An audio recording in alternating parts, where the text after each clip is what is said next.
Militariga waddanka Mareykanka ayaa sheegay inay dileen 62 qof oo ka tirsan dagaalyahanada xarakada Al-Shabaab ee ka howlgala waddanka Soomaaliya.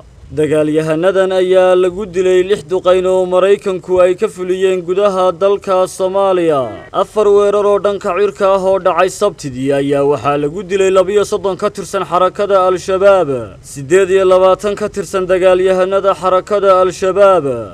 ayaa waxaa sidoo kale maalinkii Axadii lagu dilay 2 weerar oo kale. Militariga waddanka Mareykanka ayaa waxa ay sheegeen in duqeymahan oo ahaa kuwii ugu dambeeyay oo ay iska kaashadeen militariga waddanka Soomaaliya aysan wax dad rayid ah aanay ku dhiman.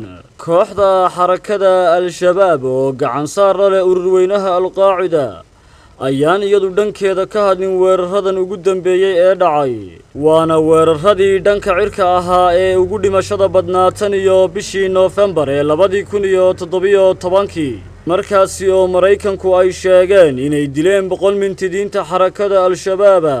Duqeymaha Mareykanku ka geystay waddanka Soomaaliya ayaa kordhay tan iyo intii uu xilka qabtay madaxweyne Donald Trump bishii January ee 2017. weeraradan ugu dambeeyay ayaa tirada duqeymaha laga fuliyay waddanka Soomaaliya sanadkan ka dhigaya 40 weerar, taasi oo ka badan weeraradii la fuliyay 2017.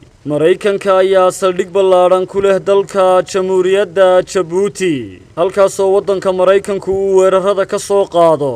Mr. Trump ayaa militariga Mareykanka siiyay ogolaansho bishii March 2017, taasi oo ah in weeraro ka dhan ah xarakada Al-Shabaab ay ka fulin karaan gudaha dalka Soomaaliya. Kooxda xarakada Al-Shabaab ayaa weli gacanta ku haya qaybo ka mid ah dalka Soomaaliya, waxa ayna weli awood u leeyihiin inay fuliyaan weeraro ismiidaamina. Siciid Axmed Tamriise, wararka telefishinka caalamiga ah Star.